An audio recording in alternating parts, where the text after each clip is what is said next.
अस्सलाम वालेकुम। आज मैं आई हूँ कज़ाफ़ी स्टेडियम में रोहा एकेडमी में, जहाँ पे हमारे पास है नरगिस जो इंटरनेशनल प्लेयर रह चुकी हैं, और आज हम इनसे कुछ क्वेश्चंस करेंगे और इनके बारे में जानेंगे कि इन्हें कौन कौन से सोशो कल्चरल इश्यूज़ स्टार्ट में और अब तक फेस कर रहे हैं, क्योंकि इनके पास एक्सपीरियंस हमसे बहुत ज़्यादा है, तो वो हमें ज़्यादा अच्छे तरीके से बता सकते हैं। Farmer goalkeeper Pakistan women hockey team.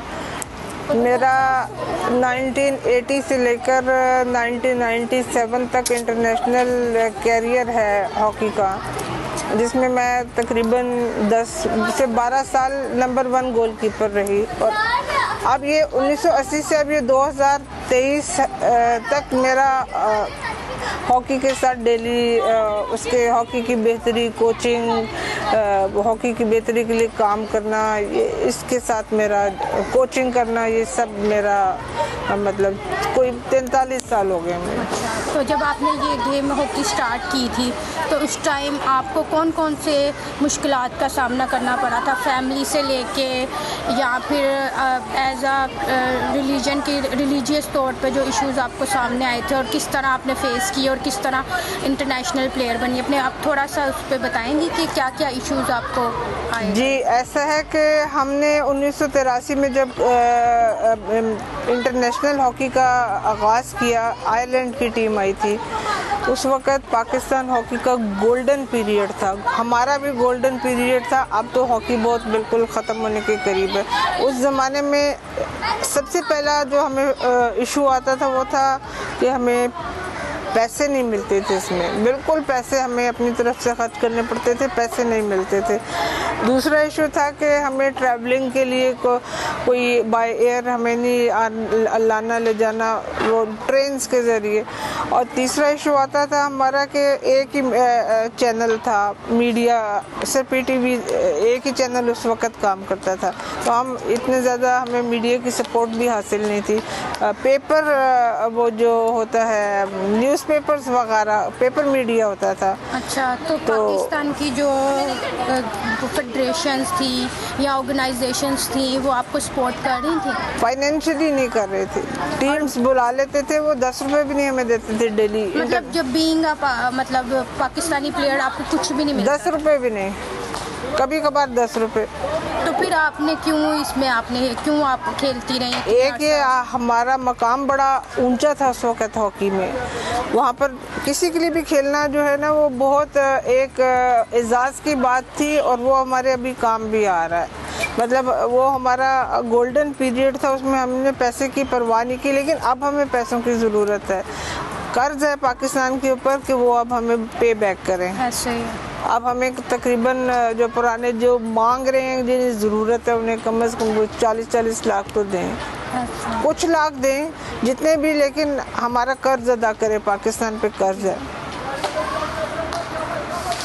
मतलब मैं आपसे ये पूछना चाह रही हूँ अब कि जब आपने खेलना स्टार्ट किया ग्राउंड में, तो आपको ड्रेस कोड के लिहाज से या फिर इस तरह कोई फैमिली की तरफ से प्रेशराइजेशन या इस तरह का कोई इशू आया था? ऐसा था कि इसमें होता है शॉर्ट स्कर्ट होती है और शर्ट होती है। हमारी स्पेशल परमिशन थी क्योंकि इस्लामी मुल्क था, हमें वो ढीले ढाले ट्राउज़र्स के साथ इजाज़त मिली थी और टी-शर्ट के। तो हमें उसकी तरफ से तो कवर अप हो गया था, लेकिन इवन देन के वो हमारा ज़ियाउल हक जो है वो उसने बड़ी तनकीद की थी कि लड़कियां क्या उछलती कूदती रहती हैं, इनका ड्रेस क्या है, ये वो उधर से हमें गवर्नमेंट की तरफ से, ज़ियाउल हक की तरफ से बड़ी तनकीद का सामना करना पड़ा था।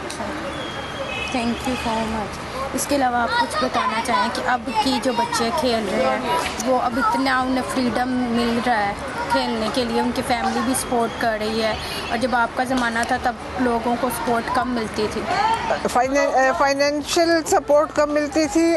फैमिली से मेरी फैमिली की फुल सपोर्ट थी, लेकिन बच्चों को हमारे जो साथ के हैं उन्हें प्रॉब्लम्स पेश आए। क्या क्या इश्यूज?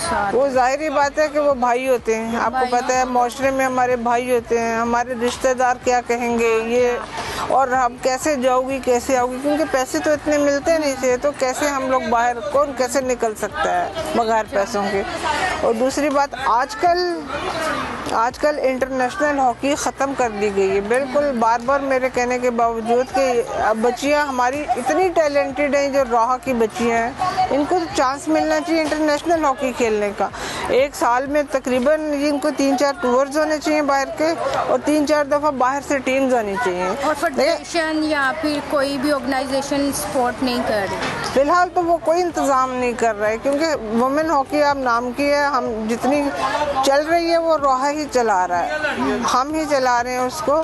बाकी हॉकी जो है उसका बहुत बुरा हाल है, मेंस हॉकी का भी बुरा हाल है। अब काफ़ी ज़्यादा डोमेस्टिक हॉकी के बहुत चांसेस मिले हैं बच्चों को इस साल और पिछले साल, उससे भी पिछले साल। लेकिन देखें, डोमेस्टिक हॉकी खेलने के बाद होता है कि आप उसके बाद ट्रेनिंग कैंप लगा के बाहर से कंपटीशन करें, आपस में ही खेलते रहेंगे आप क्या? वो तो कोई तो उधर के उसी शेल में बंद हो जाएंगे आप, फिर दुनिया किधर से किधर पहुंच गई। तो थैंक यू सो मच।